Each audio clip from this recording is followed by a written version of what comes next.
ഇന്ന് നമുക്ക് നെത്തോലി പീര എങ്ങനെയാണ് തയ്യാറാക്കുന്നതെന്ന് നോക്കിയാലോ. അതിനായി ഞാനിവിടെ 1/2 കിലോ നെത്തോലി എടുത്ത് ക്ലീൻ ചെയ്തെടുത്തതാണിത്.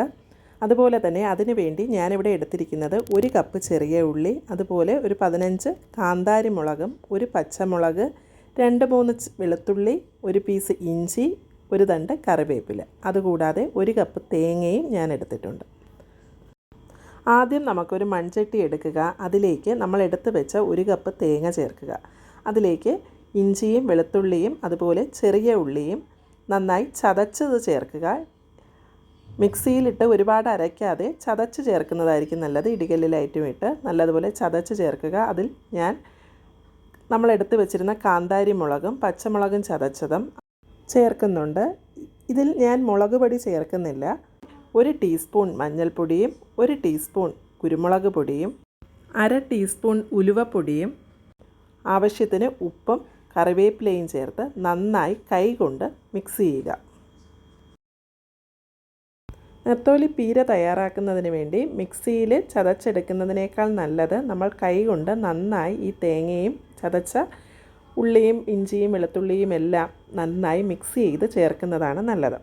അതുപോലെ തന്നെ ഞാനിവിടെ എടുത്തിരിക്കുന്ന നെത്തോലി ചെറിയ ടൈപ്പ് നെത്തോലിയാണ് എടുത്തിരിക്കുന്നത്. പീര വയ്ക്കാൻ എപ്പോഴും നല്ലത് ഈ ചെറിയ ടൈപ്പാണ്.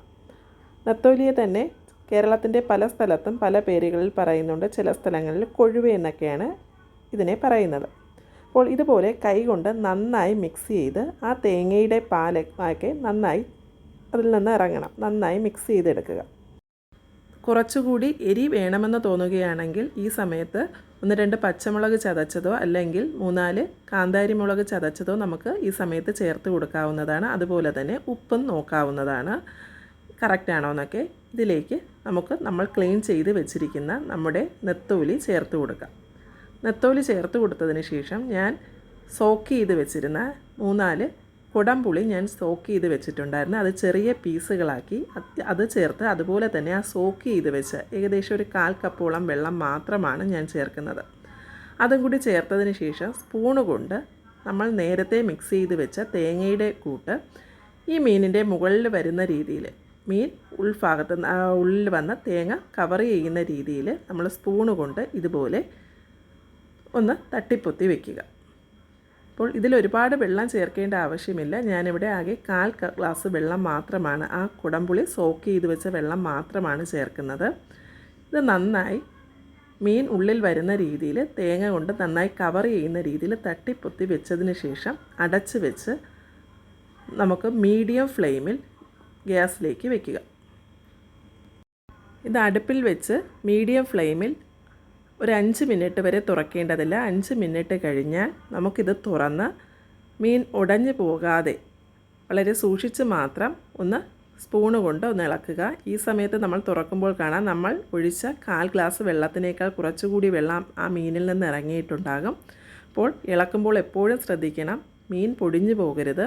വളരെ ശ്രദ്ധിച്ച് മാത്രം സാവധാനത്തിൽ ഒരു സ്പൂണ് കൊണ്ട് നമുക്കിത് നന്നായി ഒന്ന് ഇളക്കി കൊടുക്കാം. ഇളക്കി കൊടുത്തതിന് ശേഷം നന്നായി ഒന്ന് ഇളക്കി കൊടുത്തതിന് ശേഷം വീണ്ടും ഒരു 5 മിനിറ്റ് കൂടി നമുക്ക് മീഡിയം ഫ്ലെയിമിൽ തന്നെ ഇത് അടച്ച് വെച്ച് കുക്ക് ചെയ്യുക. 5 മിനിറ്റ് കഴിഞ്ഞ് നമ്മൾ തുറന്ന് നോക്കുമ്പോഴേക്കും നമ്മുടെ നെത്തോലിയൊക്കെ നന്നായി വെന്തിട്ടുണ്ടാകും. അപ്പോൾ ഒരു 10 മിനിറ്റ് കുക്ക് ചെയ്യേണ്ട ആവശ്യമേ ഉള്ളൂ. ഇത് വളരെ ചെറിയ മീനാണല്ലോ. ഇനി നമ്മളിത് അടച്ച് വെച്ച് കുക്ക് ചെയ്യേണ്ട ആവശ്യമില്ല. തുറന്നിട്ട് ലോ ടു മീഡിയം ഫ്ലെയിമിലിട്ട് അതിൽ അധികമായിട്ടുണ്ടാകുന്ന വെള്ളമൊക്കെ ഫുള്ള് വറ്റിപ്പോകുന്നത് വരെ ലോ ടു മീഡിയം ഫ്ലെയിമിൽ തന്നെ ഇടാൻ ശ്രദ്ധിക്കുക. ഒരു 5 മിനിറ്റും കൂടി കഴിയുമ്പോഴേക്കും ഇതിലെ വെള്ളമൊക്കെ പോയി നന്നായി ഡ്രൈ ആയിട്ടുണ്ടായിരിക്കാം. ഈ സമയത്ത് ഇതിലെ ഉപ്പും എരിയുമൊക്കെ കറക്റ്റ് ആണോ എന്ന് ചെക്ക് ചെയ്യുക. എരി ആവശ്യമായി തോന്നുകയാണെങ്കിൽ അല്പം കുരുമുളക് പൊടിയും കൂടി നമുക്ക് ഈ സമയത്ത് ചേർത്ത് കൊടുക്കാവുന്നതാണ്. അതുപോലെ തന്നെ ഇതിൽ 1 ടീസ്പൂൺ വെളിച്ചെണ്ണ തന്നെ ചേർക്കാൻ ശ്രദ്ധിക്കുക. കാരണം ഇതൊരു നാടൻ കറിയാണ്. അതുകൊണ്ട് തന്നെ 1 ടീസ്പൂൺ വെളിച്ചെണ്ണ കൂടി ഇതിലേക്ക് ചേർത്ത് കുറച്ച് കറിവേപ്പിലയും മുകളിലേക്കിട്ട് നമുക്ക് ഫ്ലെയിം ഓഫ് ചെയ്യാവുന്നതാണ്. അതുപോലെ തന്നെ ഞാനിവിടെ വീഡിയോയ്ക്ക് വേണ്ടി ഇതിൽ കുറച്ച് താളിച്ചും കൂടി ചേർക്കുന്നുണ്ട്. സാധാരണ ഞാനിവിടെ വെക്കുമ്പോൾ വെളിച്ചെണ്ണ ചേർത്ത് കറിവേപ്പിലയും ഇതിൻ്റെ മുകളിലിട്ട് അടച്ച് വെച്ച് ഒരു 5 മിനിറ്റ് കഴിഞ്ഞ് ചോറിൻ്റെ കൂടെ എടുക്കാറാണ് പതിവ്. അപ്പോൾ ഇത് വീഡിയോയ്ക്ക് വേണ്ടി ആയതുകൊണ്ടാണ് ഒരു ഭംഗിക്ക് വേണ്ടി താളിച്ച് കൂടി ചേർക്കുന്നുണ്ട് ഇതിലേക്ക്.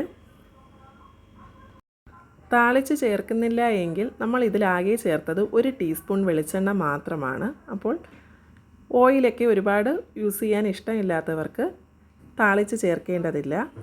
ഇനി താളിച്ച് ചേർക്കുന്നത് ഇഷ്ടമാണെന്നുള്ളവർക്ക്, അതായത് അത് ചേർക്കുമ്പോൾ ഒരു പ്രത്യേക മണമാണല്ലോ, അപ്പോൾ അത് ചേർക്കാൻ ഇഷ്ടമുള്ളവർക്കാണെങ്കിൽ നമുക്ക് താളിച്ചും കൂടി എടുക്കാം. അതിനുവേണ്ടി ഞാനിവിടെ മറ്റൊരു പാനിൽ 1 ടീസ്പൂൺ വെളിച്ചെണ്ണ ഒഴിച്ച് അതിലേക്ക് കടുക്, എണ്ണ ചൂടാകുമ്പോൾ കടുക്, അതുപോലെ തന്നെ 2-3 ചെറിയ ഉള്ളി അരിഞ്ഞതും 2 വറ്റൽ മുളകും 2 കറിവേപ്പിലയും ചേർത്ത് താളിച്ച് ഇതിൻ്റെ മുകളിലേക്ക് ഒഴിക്കുന്നുണ്ട്.